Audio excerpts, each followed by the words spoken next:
एक ही गुरु के दो शिष्य हैं, सुदामा और कृष्ण, संदीपनी उपाध्याय इनके गुरु जी। लेकिन एक शिष्य सोने की नगरी का राजा है, पूरे विश्व का अधिपति भगवान है, और एक शिष्य एक फूटी सी झोपड़ी में रहता है। एक बार संदीपनी विद्यालय में जब कृष्ण सुदामा पढ़ते थे, तब भृगु ऋषि पधारे, सबसे क्रोधी ऋषि, और आकर के गुरु माँ से भिक्षा मांगी। माते भिक्षाम देही, माता भिक्षा प्रदान करो। माँ ने मन में विचार किया कि अभी सामग्रियां तो इतनी नहीं कि मैं भिक्षा दे सकूं। मना कर दिया, बोले भगवान आप कल आ जाना, आज तो भिक्षा के लिए सामग्री नहीं है, शाम को जब आ जाएगी तो कल आपको प्रदान कर दूंगा। अब भृगु ऋषि तो क्रोधी, उनको तो जब मांगे तब चाहिए। नेत्र बंद करके उन्होंने ध्यान लगा करके देखा, क्या इतनी बड़े गुरुकुल की रसोई में कुछ भी नहीं है। तभी उन्होंने पाया कि वन जाने वाले बालकों के लिए पोटली में मैया ने चने रख रखे हैं, कि जो बालक वन में जाएंगे पुष्प तोड़ के लाएंगे, लकड़ी तोड़ के लाएंगे, वो चने खा लेंगे वन में जाएंगे तो। उनके लिए चने रखे थे।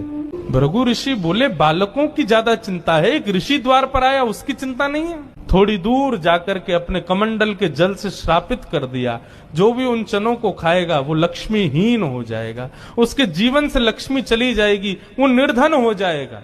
जिस समय भृगु ऋषि श्राप दे रहे थे, सुदामा जी वहीं एक वृक्ष के पीछे बैठ करके कुछ पुष्प तोड़ रहे थे। जैसे ही श्राप दिया, सुदामा जी पहले तो चाहते थे कि मैं जाकर के ये संकेत कर दूं कि भाई उन चनों को मत खाना, उनको शाप लगा है। लेकिन तभी गुरुकुल जाते समय देखा कि सामने से अपने दोनों कमर पर पोटलियां बांध करके कृष्ण चले आ रहे हैं। सुदामा जी बोले लाला कहाँ जा रहे हो? बोले आज तोकू और मोकू वन में जावे की सेवा मिली है, मोए और तोए वन से पुष्प और तुलसी तोड़ के लानी है, लकड़ी तोड़ के लानी है। चल देख, गुरु मैया ने वन में खावे के काजे चना भी दिए, दोनों प्रेम से पाएंगे और प्रेम से वहां से बढ़िया सब कछु लेके आएंगे। आज बालकन में हमारो नंबर आया हो वन में जावे को। सुदामा जी की नजर पोटलियों पर पड़ी, बोले कन्हैया कहीं खा नहीं ले, फेंक देंगे तो कहीं अंकुरित होके वृक्ष बन गए, कोई भी खाएगा तो लक्ष्मीहीन हो जाएगा, मेरो कन्हैया खा लेगो तो लक्ष्मीहीन है जाएगो। सुदामा जी जिद करने लगे, बोले सुन तू बाकी के सामान रख अपने पास, ये पोटली मोह दे दे मैं बांधू अपने कमर पे। ठाकुर जी बोले क्यों, मैंने बांध तो रखी। बोले तेरो भरोसा ना है, तो को भूख लगेगा तो मेरे बटके ने खा जाएगो, मोकू दे, जब भूख लगेगी तो दोनों बांट के खाएंगे।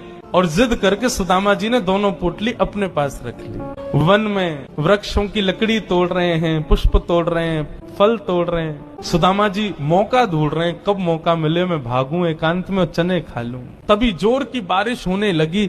बारिश के कारण ठाकुर जी तो एक वृक्ष के नीचे जाकर के खड़े हो गए। अरे आजा सुदामा यहीं खड़ो है जा, बहुत वर्षा है रही है। पर सुदामा जी एक बगल में एक और विशाल वृक्ष था, उसके ऊपर चढ़ गए, डाल पर जाकर के बैठ गए। वर्षा हो रही थी, ठाकुर जी एक वृक्ष के नीचे खड़े हैं, दूसरे वृक्ष के ऊपर सुदामा जी बैठे हैं। सुदामा जी बोले यही सही समय है, और पोटलियां खोल करके सुदामा जी खाने लगे। ठाकुर जी ने देखा, ए सुदामा मेरे उचना है में खा मत जाइयो, रुक जा, बरसा रुकंद मैं हूं, आ रहा हूं ऊपर। लेकिन सुदामा जी के नेत्रों से आंसू गिर रहे हैं। बोले लाला तू सदा प्रसन्न रहे, मेरे बट की लक्ष्मी भी तेरे पास आ जाए, तेरे जीवन में कभी कोई कष्ट नहीं आवे, मेरे लाला को कभी रोनो नहीं पड़े, कभी उदास नहीं हो, कभी दुखी नहीं हो, यही मेरी मित्रता को उपहार में अपने कृष्ण को देना चाहूं। और उपहार के रूप में सुदामा जी ने मानो अपने जीवन में प्राप्त होने वाली समस्त लक्ष्मी भी श्री कृष्ण के चरणों में पधरा दी, और दोनों पोटली के चने स्वयं सुदामा जी खा गए।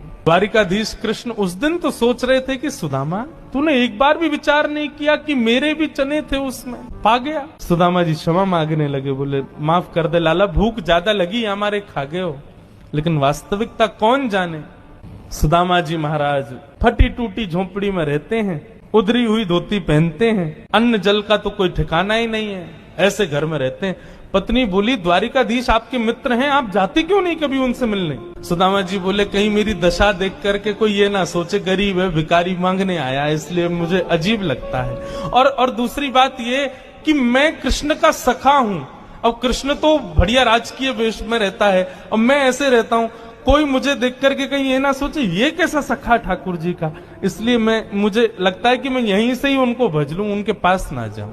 सुदामा जी की पत्नी ने सौगंध दे दी, तुम्हें मेरी सौगंध है, जाओ द्वारिकाधीश से मिलके आओ। पत्नी की सौगंध मान करके सुदामा जी आज विचार करने लगे, जाऊं? कृष्ण ये तो नहीं सोचेगा कि कहां से आ गया, कुछ मांगने आया है। कृष्ण तो नहीं सोचेगा, लेकिन उसकी पटरानियां, उसके राज्य के लोग, महामंत्री आदि, ये सब तो नहीं सोचेंगे।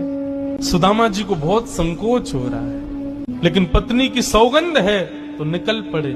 पत्नी ने 4 घरों में जाकर के अलग अलग एक एक मुट्ठी चावल लिए, जानबूझ। क्यों? ताकि जब ये पोटली द्वारिकाधीश देखेंगे तो अलग अलग प्रकार के चावलों को देख के पहचान जाएंगे कि एक दाना भी सुदामा के घर का नहीं है। थोड़ी तो कृपा करेंगे मेरे ऊपर। सुदामा जी पोटली दबाए निकल पड़े। सुदामा जी महाराज धीरे धीरे चल करके द्वारिका की ओर जा रहे हैं। चलते चलते महीनों बीत गए सुदामा जी को।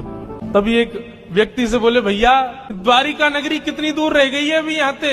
व्यक्ति हंस करके बोला, भगवान आप गलत आ गए हो। बोले गलत? कितनी दूर आ गए? बोले अभी आप कम से कम 50 कोस और पीछे जाओ, वहां से एक रास्ता मुड़ेगा, वो द्वारिका को जाता है, आप तो कहीं और पहुंच जाओगे अभी। सुदामा जी महाराज बोले, भले पधारे भैया द्वारिकाधीश। चलते चलते चलते मैं तो वैसे ही आधो जाऊंगा, मुंह तो लगे मेरे प्राण ही निकल जाएंगे, मैं द्वारिका पहुंच ही ना पाऊंगा। अब लाला तू वैसे तो हमारे हृदय में बैठो है, चल के तो हम पता ना कब पहुंचेंगे, लेकिन लाला तेरी अगर इच्छा हो तो तू ही बुला ले अब मुंह को। और ऐसा कह के सुदामा जी वहीं एक वृक्ष के नीचे लेट गए। जैसे ही लेटे थोड़ी बहुत देर में ही उनको थोड़ी ध्वनि सुनाई देने लगी। नेत्र खोल करके देखा, सोने की नगरी है, चारों ओर जय श्री कृष्ण जय श्री कृष्ण जय श्री कृष्ण नाम की ध्वनि आ रही है। सुदामा जी महाराज थोड़े प्रसन्न हो गए। बोले भैया ये कौन सी नगरी है? किसी व्यक्ति से पूछा ये कौन सी नगरी है? बोले भगवान ये द्वारिकापुरी है। मेरे कृष्ण मित्र की नगरी द्वारिका? बोले हाँ ये द्वारिकाधीश की नगरी द्वारिका। सुदामा जी तो नाचने लगे, जय हो वारे कन्हैया तेरी कृपा। भैया ये द्वारिकाधीश कहाँ बैठे होंगे? बोले सामने जो महल दिख रहा है इसी के राजा हैं द्वारिका, आप चले जाओ। सुदामा जी गए द्वारपालों से जाकर के बोले, भगवान मेरी फटी हुई धोती और मेरे पतले दुबले तन को देख करके आप ये मत सोचना मैं गरीब हूँ कुछ मांगने आया हूँ। पहले ही स्पष्ट कर दिया, मैं कृष्ण का सखा हूँ। हम दोनों एक साथ एक ही गुरुकुल में पढ़े हैं, नाम मेरा सुदामा है। आज अपने सखा से मिलने आया हूँ, आप कृपा करके उनको जाकर के ये बता दीजिए। और सुनिए, यदि वो बहुत व्यस्त हो तो उनको परेशान मत करो। आपके इतने बड़े महल में कोई खिड़की हो, वहां से मुझको उनका दर्शन करा दो, मैं तो केवल उनको देखने आया हूँ। द्वारपालों ने बंधुओं ससम्मान सुदामा जी को बिठाया। कहा महाराज द्वारिकाधीश प्रसाद पा रहे हैं, हम फिर भी निवेदन कर देते हैं। भीतर जाके द्वारपालों ने जैसे ही बताया, द्वार पर आपके सखा आए हैं, बचपन के मित्र हैं, नाम उन्होंने सुदामा बताया है। सुदामा नाम सुनते ही भगवान खा रहे थे, खाते खाते रुक गए। बोले क्या नाम बताया? बोले सुदामा।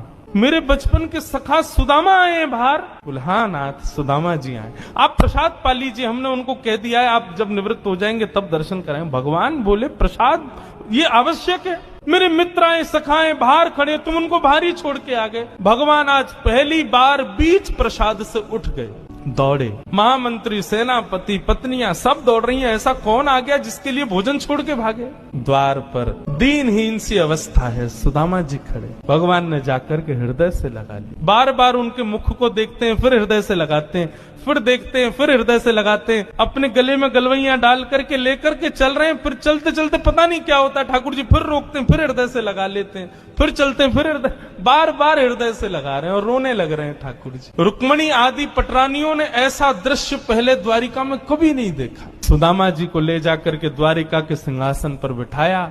भगवान ने अपने नेत्र के अश्रुओं से सुदामा जी के चरणों को धोया और संपूर्ण जल द्वारिका के चारों दिशाओं में छिड़क दिया। बोले हमारी द्वारिका पवित्र हो जाएगी। सुदामा जी के चरणों का चरणामृत। सुदामा जी कह रहे हैं लाला मैं इन सबके योग्य ना हूं, ये सब कहा कर रहा हो भैया? ठाकुर जी बोले आप किसके योग्य हो और कौन किसके योग्य? मुझसे बढ़िया कोई नहीं जानता, चुपचाप बैठे रहो, जो कर रहे हैं करने दो। जो लक्ष्मी सदा के लिए विहीन हो गई थी, उस वही लक्ष्मी आज सुदामा जी के चरण पहुंच रही है। भगवान की सुदामा जी की थोड़ी मैत्री चर्चा हुई। सुदामा जी से भगवान ने पूछा, सुदामा जी ब्याह ब्याह हो गए आपके? बोले हाँ लाला है क्यों ब्याह? बोले ब्याह कर लिया, हमको नहीं बुलाया। बोले लाला कर्जा लेके ब्याह कियो और आप ब्याह में भी सबन को भोजन करावे के चक्कर में मैं और तेरी भाभी तो भूखे ही रहे। 4 दिन बाद पड़ोसी ने आके भोजन दियो तब जाके तो पेट भरो। अब वहां में तो को बुलाते तो लाला तो पवानो तो बहुत दूर की बात, अब तू आते तो तेरे संग घोड़ा आते, सैनिक आते, इनको ही नहीं पवा पाते। ऐसे ब्याह में फिर हम कैसे बुलाते लाला? हमारे निमंत्रण ना दियो। मेरी छोड़ लाला, तू बता तेने ब्याह कर लियो?